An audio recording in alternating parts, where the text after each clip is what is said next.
Hello guys, मैं हूं आपका केमिस्ट्री कोच एलबी सिंह। आज मैं लेके आ रहा हूं बेटा आप लोगों के लिए कि क्लास 12 सीबीएसई केमिस्ट्री में पेपर किस टॉपिक से कहां से क्वेश्चन एराइज हो रहा है, कितने मार्क्स का किस चैप्टर का वेटेज है। तो चलिए बिना टाइम पास किए हुए वीडियो को स्टार्ट करते हैं। रेडी हो जाइए, बहुत ध्यान से सुनिएगा कि क्वेश्चन कहां से और किस टाइप से क्वेश्चन पूछे जा रहे हैं। सबसे पहले मैं आपको बता दूंगा, आप लोग देख रहे होंगे बेटा, सबसे पहले यूनिट है आपकी सोल्यूशन। सोल्यूशन टोटल 7 मार्क्स के क्वेश्चन आने हैं। अब मैं बताता हूं कि सोल्यूशन में कहां से किस टाइप के क्वेश्चन पूछे जा सकते हैं आपसे, ठीक है। तो सबसे पहले आप लोगों को क्या करना है, जो मेथड्स हैं कंसंट्रेशन एक्सप्रेस करने के, सबसे पहले उस पर फोकस करना है। यानी मोलैरिटी, मोलैलिटी, मोल फ्रैक्शन से रिलेटेड न्यूमेरिकल 1 मार्क्स का पूछा जा सकता है, जिसमें आपको स्पेशली ध्यान देना है कि मोलैलिटी, मोल फ्रैक्शन ये टेम्परेचर इंडिपेंडेंट होते हैं, इसीलिए इनको बेस्ट मेथड मानते हैं हम किसी भी सॉल्यूशन के कंसंट्रेशन को एक्सप्रेस करने के लिए। तो कंसंट्रेशन एक्सप्रेस करने के मेथड से 1 मार्क का क्वेश्चन यहां से अराइज होता है। दूसरा आपका मिलेगा सबसे इंपॉर्टेंट क्वेश्चन हेनरीज लॉ पे बेस्ड और उसके एप्लीकेशंस पे बेस्ड। इसमें एनसीईआरटी में इंटेक्स और एग्जांपल के 2 या 3 न्यूमेरिकल दिए हैं, उसको जरूर सॉल्व कर लेना, हो सकता है उसमें से एक न्यूमेरिकल पूछा जाए, ठीक है। हेनरीज लॉ के एप्लीकेशन में कौन सी गैस मोर सॉल्युबल होगी, कौन लेस सॉल्युबल होगी। हेनरीज लॉ कांस्टेंट के अकॉर्डिंग, यानी KH की वैल्यू हाई हो तो सॉल्युबिलिटी लो होती है, KH की वैल्यू लो हो तो सॉल्युबिलिटी हाई होती है। और उसके डिजीजेज हैं जैसे बेंड्स है, एनाक्सिया है, उसके सिम्टम्स हैं, और आर्टिफिशियल ब्रीदिंग एयर टैंक में हीलियम क्यों ऐड करते हैं। यहां से 1 मार्क का क्वेश्चन आ सकता है। हेनरी लॉ का स्टेटमेंट जरूर पढ़ लेना आपको, ठीक है। उसके बाद में थ्योरेटिकल क्वेश्चन सॉल्यूशन से जो पूछा जा सकता है बेटा, वो है राउल्स लॉ से रिलेटेड, और जिसमें सबसे पहले आपको आइडियल और नॉन आइडियल सॉल्यूशन की कंडीशन बहुत कार्य से पढ़ लेना है कि किस कंडीशन में सॉल्यूशन आइडियल बिहेव करता है, यानी डेल्टा H मिक्सिंग 0 हो, डेल्टा V मिक्सिंग 0 हो, और interaction in solution is always equal to interaction in pure component हो, ठीक है। तो वो आइडियली बिहेव करता है। कौन कौन से एग्जांपल हो सकते हैं, याद रखिएगा। सेम फंक्शनल ग्रुप के कंपाउंड मिक्सअप करोगे तो आइडियल बनेगा, जैसे नॉर्मल हेक्सेन, नॉर्मल हेप्टेन, जैसे इथेनॉल, मीथेनॉल, दोनों सेम फंक्शनल ग्रुप यानी सेम होमोलॉगस सीरीज को बिलोंग करते हैं, इसलिए आइडियल बनेगा। अगर हम एक अल्कोहल ले, कीटोन ले, मिक्सअप कर दें, क्लोरोफॉर्म ले लें, एसीटोन ले लें, इथेनॉल ले लें, वाटर ले लें, तो नॉन आइडियल सॉल्यूशन बनेगा, ठीक है, नॉन आइडियल। अब राउल्स लॉ का स्टेटमेंट आपको तैयार करना है, लेकिन उसमें ध्यान देना है राउल्स लॉ के 2 स्टेटमेंट बहुत कार्य से देखिएगा।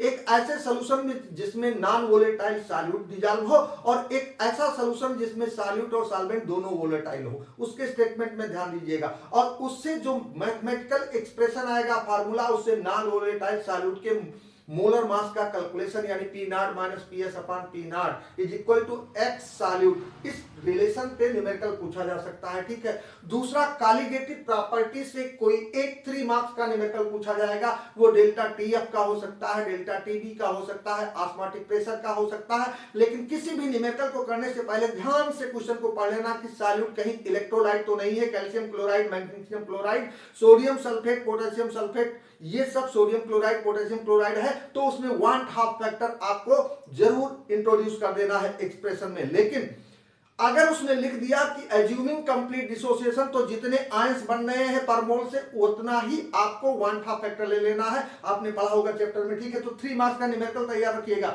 एनसीईआरटी के एग्जांपल जरूर। और दूसरा एक न्यूमेरिकल आपको बता देता हूं, एक एक्सरसाइज में है, एक एग्जांपल है, वो वेपर फेज कंपोजिशन यानी मोल फ्रैक्शन कैलकुलेट कर रहा है वेपर फेज में, जिसमें एनसीईआरटी में वो फार्मूला Y1 Y2 के फॉर्म में गिवन है, उसको देख के जाइएगा, हो सकता है ये 5 मार्क्स का न्यूमेरिकल आ जाए आपका, ठीक है। फिर राउल्स लॉ का पॉजिटिव और निगेटिव डेविएशन बहुत कायदे से प्रिपेयर करिएगा एग्जांपल सहित, ठीक है।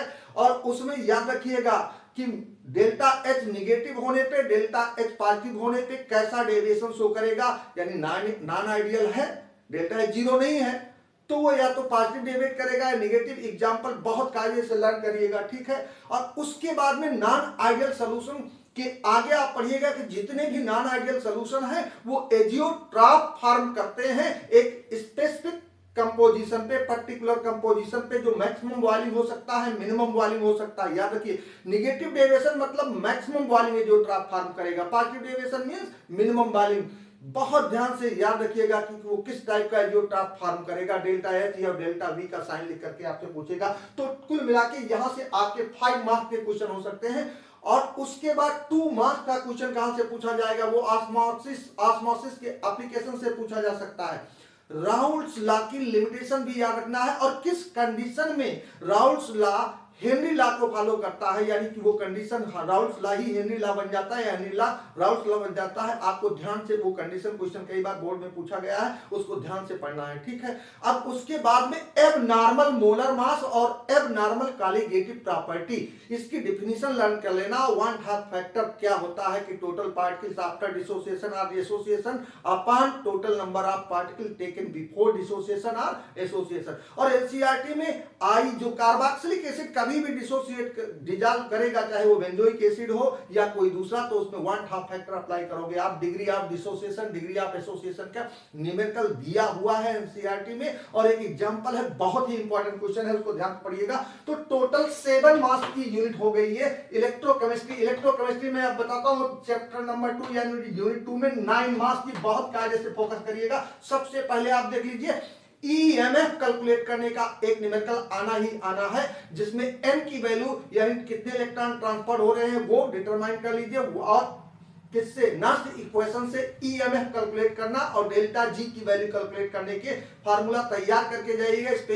एक न्यूमेरिकल आएगा एनसीईआरटी की जो एक्सरसाइज में क्वेश्चन दिया है, 3 या 4 न्यूमेरिकल है, उसको ध्यान से कर लीजिएगा। और एग्जांपल दूसरा न्यूमेरिकल आएगा कहां से, वीक इलेक्ट्रोलाइट का डिग्री ऑफ डिसोसिएशन, जिसमें आपने पढ़ा है K = C alpha square upon 1 - alpha, और उससे डिग्री ऑफ डिसोसिएशन निकाला है alpha = lambda m upon lambda naught m। याद रखिए लैम्डा m गिवन होगा या लैम्डा m आप कैलकुलेट करेंगे किससे, कप्पा × 1000 अपॉन किससे, कंसंट्रेशन, इससे लैम्डा m कैलकुलेट करेंगे। और लैम्डा नॉट m क्या करेंगे, आयंस की जो लिमिटिंग मोलर कंडक्टिविटी होंगी उसको सम करके निकालेंगे, फिर वैल्यू रख करके अल्फा निकालोगे, फिर अल्फा से Ka यानी डिग्री ऑफ डिसोसिएशन। एक एग्जांपल इंटेक्स में क्वेश्चन दिया है और एक्सरसाइज में दिया हुआ है, दोनों पे Ka और डिग्री ऑफ डिसोसिएशन निकालने का। बहुत ध्यान से क्वेश्चन करिएगा, ठीक है। वो दोनों में से एक क्वेश्चन आ सकता है, 100% श्योर है, मान के चलिए कि 99% चांसेस है कि वो न्यूमेरिकल पूछे जाए, ठीक है।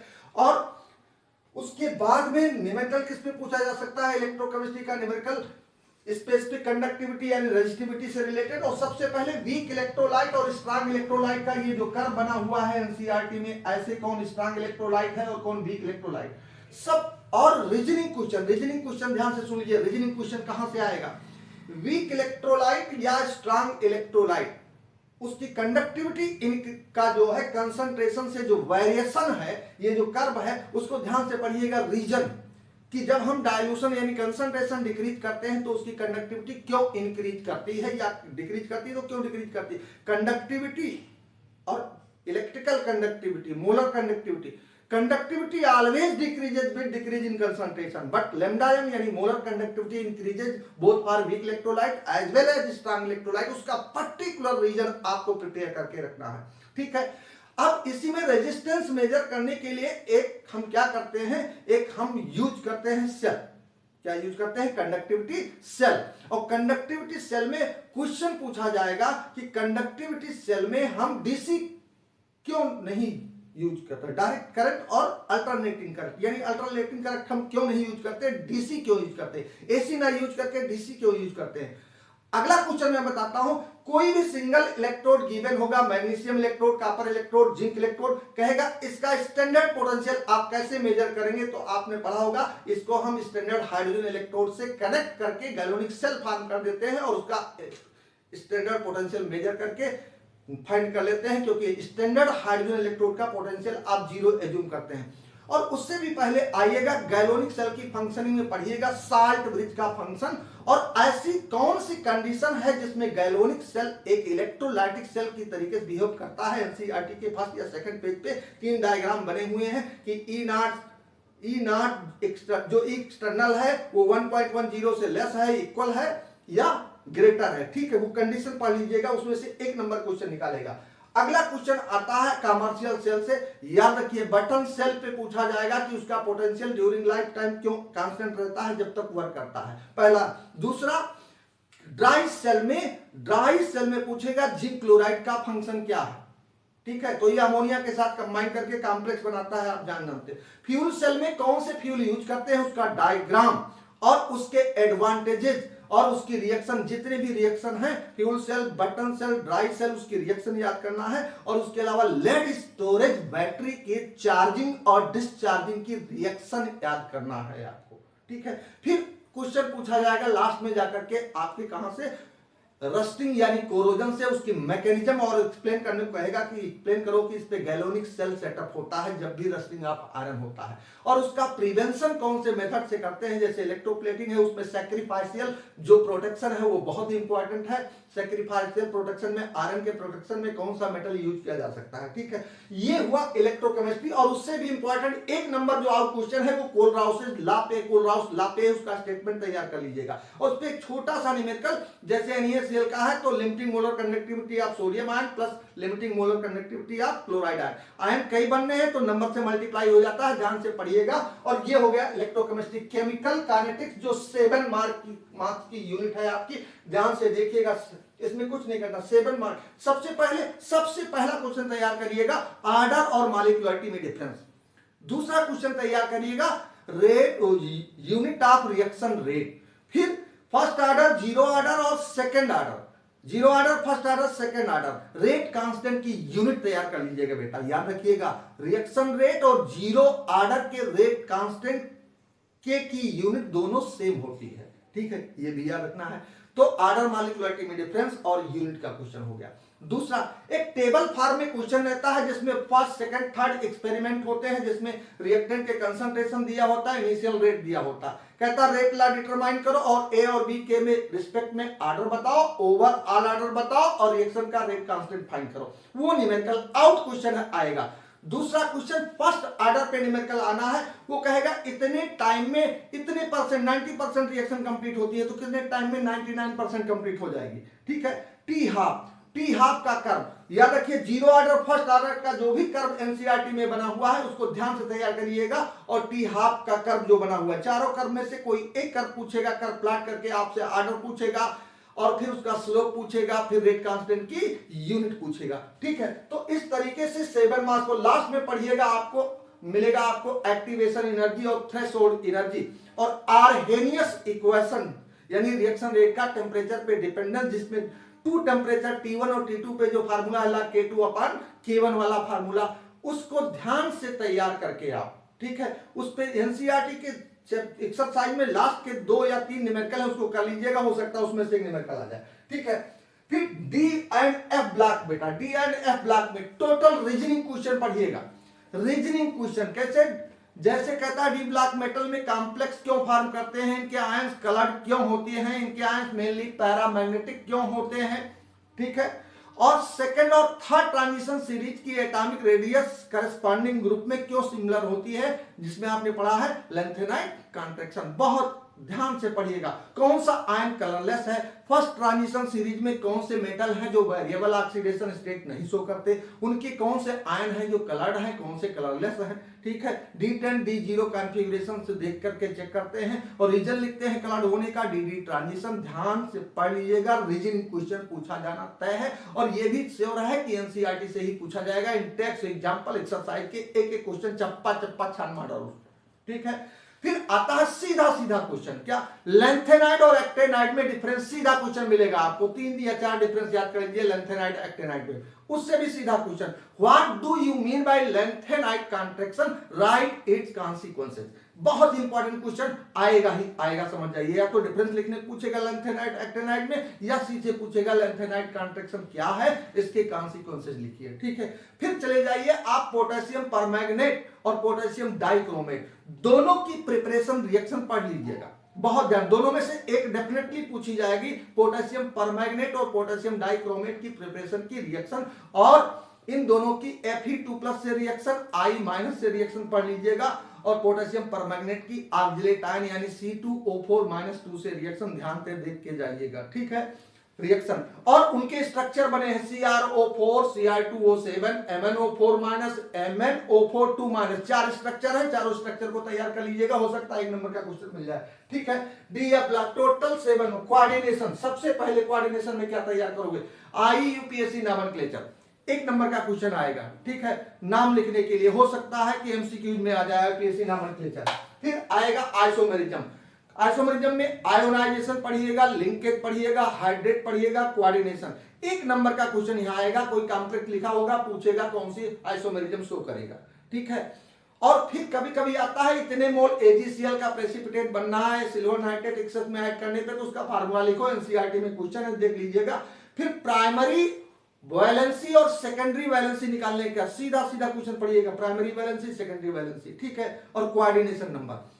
और ध्यान रखिएगा, आप पॉलीडेंटेट लिगेंड जरूर याद रखिएगा, EDTA जिसकी डेंटिसिटी 6 होती है, हेक्साडेंटेट है, इन ऑक्स डाइडेंटेट है, EDTA हेक्साडेंटेट है, लिखने को आ सकता है, और उसी को हम चीलेटिंग लिगेंड भी कहते हैं। फिर डिफिनेशन में क्या पूछेगा, डिफिनेशन में पूछेगा होमोलैक्टिक कॉम्प्लेक्स और हेटेरोलैक्टिक कॉम्प्लेक्स, और उससे सुन लीजिए होमोलैक्टिक हेटेरोलैक्टिक कॉम्प्लेक्स की डेफिनेशन, एग्जांपल, और फिर डबल साल्ट और कोऑर्डिनेशन कंपाउंड में डिफरेंस, एक बहुत ही इजी क्वेश्चन है।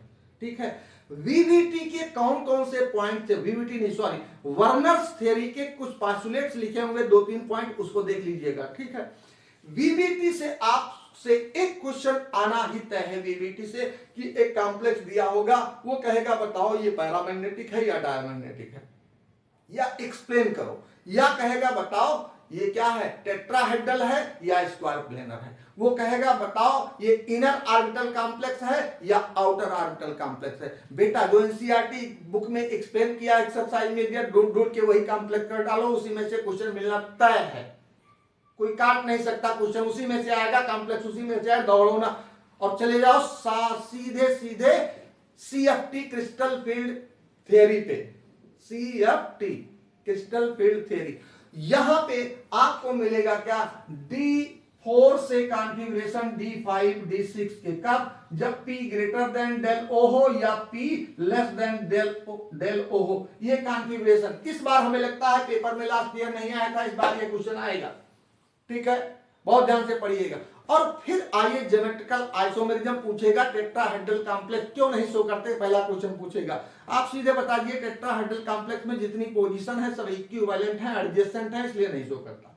ठीक है, ज्योमेट्रिकल आप ध्यान से पढ़िएगा, उसमें फेस और मर वाला भी केस है ऑक्टाहेड्रल कॉम्प्लेक्स में। ठीक है, ऑप्टिकल में पढ़िएगा, एनसीईआरटी में एक एग्जांपल दिया है कि इसका 6 फॉर्म ऑप्टिकली एक्टिव है और ट्रांसफॉर्म ऑप्टिकली इनएक्टिव है। ठीक है, COEN(4)Cl2।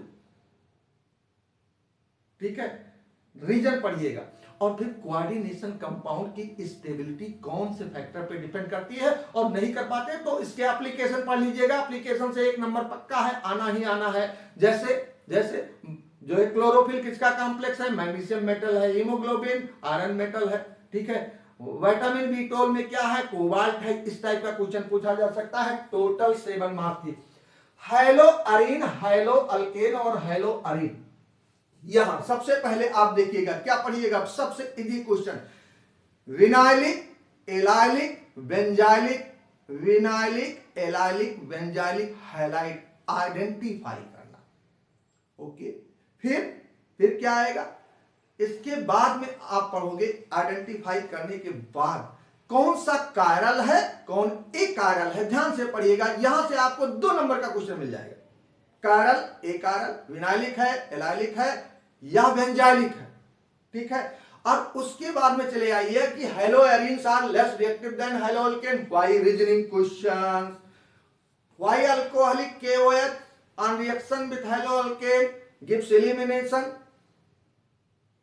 क्या देता है, एलिमिनेशन, और एक्वस KOH क्या देता है, सब्स्टिट्यूशन प्रोडक्ट एनसीईआरटी में। और सबसे इंपॉर्टेंट है आपका SN1 और SN2 रिएक्शन।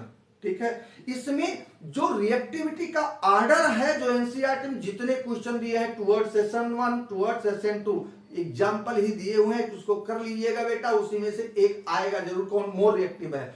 कौन मोर रिएक्टिव है SN1 में, कौन मोर रिएक्टिव है SN2 में, ये क्वेश्चन देखना है। टोटल 6 क्वेश्चन मिलेंगे और नेम रिएक्शन भी देख लेना, कौन सी फिंकेल्स्टीन, स्वार्ट्ज रिएक्शन, ओर्ज नेम रिएक्शन तो किसी भी चैप्टर का छोड़ा ही नहीं है। अल्कोहल फिनाल ईथर में सबसे इजी क्वेश्चन है, why phenol is more acidic than alcohol, पहला क्वेश्चन। ईथर में चले जाओ, सबसे पहले आप देखिएगा वहां HI से रिएक्शन लिखी है, एक जिसमें दोनों 1 डिग्री है और एक इसमें 3 डिग्री का अल्काइल ग्रुप लगा है, प्रोडक्ट में चेंज है, ध्यान से देखिएगा। एग्जांपल में लिखा हुआ है, येलो पेज है, बाउंड्री लाइन बनी हुई है, उस पेज पे जो है बाउंड्री लाइन बनी हुई है, उस पे देखिए, उसको ध्यान से पढ़िएगा। ईथर का कॉम्प्लेक्स फिनाल का ब्रोमीन वाटर से रिएक्शन पढ़िएगा और इससे पिक्रिक एसिड का फॉर्मेशन पढ़िएगा और फिनाल से पढ़िएगा एस्प्रिन का फॉर्मेशन, रीमर टाइमन रिएक्शन पढ़िएगा। नेम रिएक्शन सारी इसमें पढ़नी है आपको, ठीक है। अल्कोहल के डिहाइड्रेशन रिएक्शन की मैकेनिज्म जरूर पढ़ लेना है अल्कोहल के, और अल्कोहल के प्रिपरेशन में अल्कीन की हाइड्रेशन ऑफ अल्कीन की मैकेनिज्म, डिहाइड्रेशन ऑफ अल्कोहल की मैकेनिज्म, दोनों में से एक आ सकता है। सबसे इंपॉर्टेंट आ जाइए अल्डिहाइड, कीटोन और कार्बोक्सिलिक एसिड में, बहुत ही इंपॉर्टेंट चैप्टर है। सबसे पहले नेम रिएक्शन पे फोकस करिएगा। नेम रिएक्शन, क्लीमेंसन, रोजेनमोन्स, कोलवेज, ठीक है, ये सब स्टीफन, जितनी भी रिएक्शन है बहुत, और फिर कैनिजारो रिएक्शन, एल्डाल कंडेंसेशन आना ही आना है, HVZ रिएक्शन, ओके, ध्यान से पढ़िएगा इसमें। और फिर इनके टेस्ट पढ़िएगा, एल्डिहाइड फेलिंग सॉल्यूशन से, टॉलेंस रिएजेंट से पढ़िएगा। साइनोहाइड्रिन क्या होता है, साइनोहाइड्रिन, सिप्स बेस क्या होता है, एसिटल हेमी एसिटल क्या होता है, एनसीईआरटी के एक्सरसाइज में क्वेश्चन दिया है। और इस चैप्टर में जितने भी कंप्लीट द फॉलोइंग के क्वेश्चंस रिएक्शन दिए हैं, चप्पा चप्पा छान मारो बेटा, उसी में से आएगा कंप्लीट द फॉलोइंग। और एक्सरसाइज में ऑब्जर्वेशन बेस्ड वाला क्वेश्चन जो ABCD वाला दिया हुआ है, compound A on reaction with this produce B, give this test, give not test, give positive isoform test or not। और एक्सरसाइज में जो डिस्टिंक्शन वाला दिए हैं, distinguish between the following pairs of compound, इसी चैप्टर से ज्यादातर क्वेश्चन पूछे जाएंगे, ठीक है। फिर उसके बाद में अमाइन 6 मार्क्स का क्वेश्चन है, 6 मार्क्स। इसमें सबसे पहले आप पढ़िएगा क्या, carbylamine test, carbylamine जो 1 डिग्री को 2 डिग्री से या 1 डिग्री को 3 डिग्री से डिस्टिंग्विश करता है।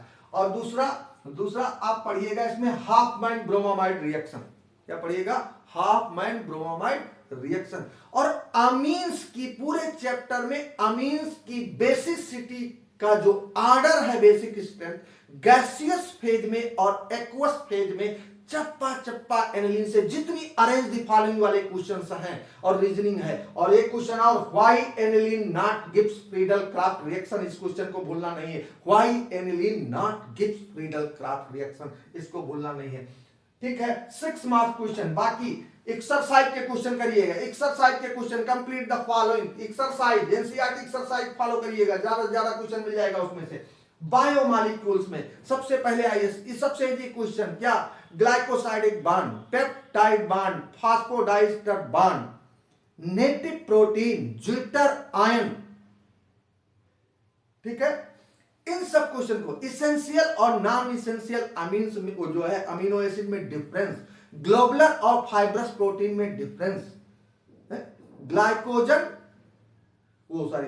अमाइलोज और अमाइलोपेक्टिन में डिफरेंस, अल्फा हेलिक्स और बीटा प्लीटेड शीट स्ट्रक्चर में डिफरेंस। और उसके बाद पढ़ लीजिए ग्लूकोज की रिएक्शन, उसकी केमिकल प्रॉपर्टी। तो इस तरीके से टोटल आपके 70 मार्क्स हो गए। मैंने परीक्षा पे चर्चा की करने की जरूरत नहीं बेटा, आज हमें देखना है कि किस चैप्टर पे कहां फोकस करना है। पूरे ईयर आपने स्टडी किया है, लड़का क्या करता है, स्टार्टिंग पेज पलटता है, पूरी बुक पढ़ने की जरूरत नहीं। हमने जिन पॉइंट्स पे हिट किया है, बहुत कायदे से पढ़िएगा, क्वेश्चन वहां से आना तय है। अब लास्ट में बताते हैं, जो केस स्टडी क्वेश्चन है वो आपका एजियोट्रॉप सॉल्यूशन से आ सकता है, वो कमर्शियल सेल इलेक्ट्रोकेमिस्ट्री से आ सकता है, वो थ्रेशोल्ड एनर्जी पे based curve based question chemical kinetics से आ सकता है, वो कोऑर्डिनेशन के एप्लीकेशन से आ सकता है, और हो सकता है ऑर्गेनिक में यूजेस से बना दे अल्डिहाइड कीटोन के जो है